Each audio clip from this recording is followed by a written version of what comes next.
We know the way the world is supposed to work. People who do bad are supposed to be punished, and people who do good should be rewarded. But sadly, things don't always work out that way.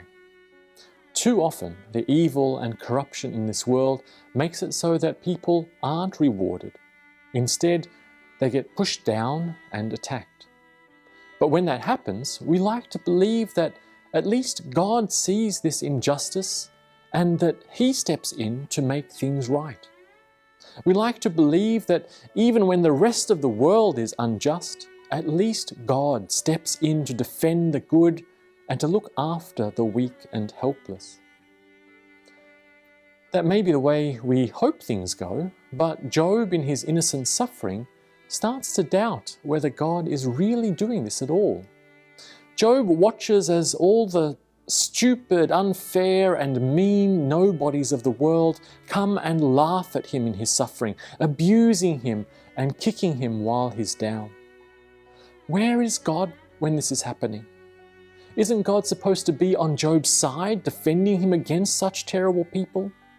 After all, if God isn't here to stand up for justice, to defend what is right and to protect the good and innocent, then who's going to hold back the flood of evil and stupidity that will wash over this world? But when Job in his suffering searches for God, when he searches for God, his defender, it looks like God is on the wrong side, standing with the abusers rather than protecting the weak and abused. How can God do this? How can God abandon His responsibility to defend justice and protect the weak?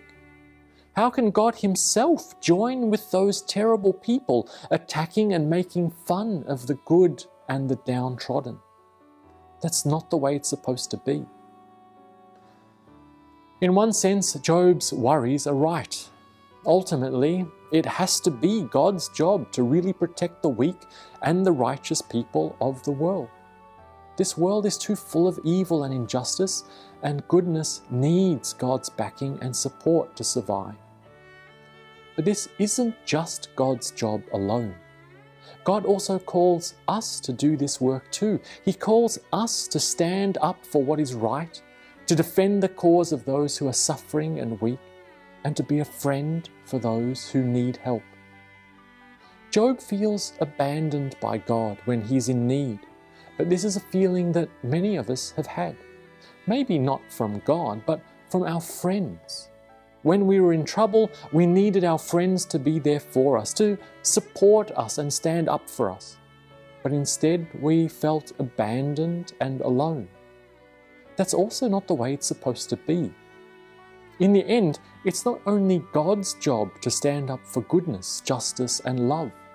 As friends and as followers of God, it's our job too.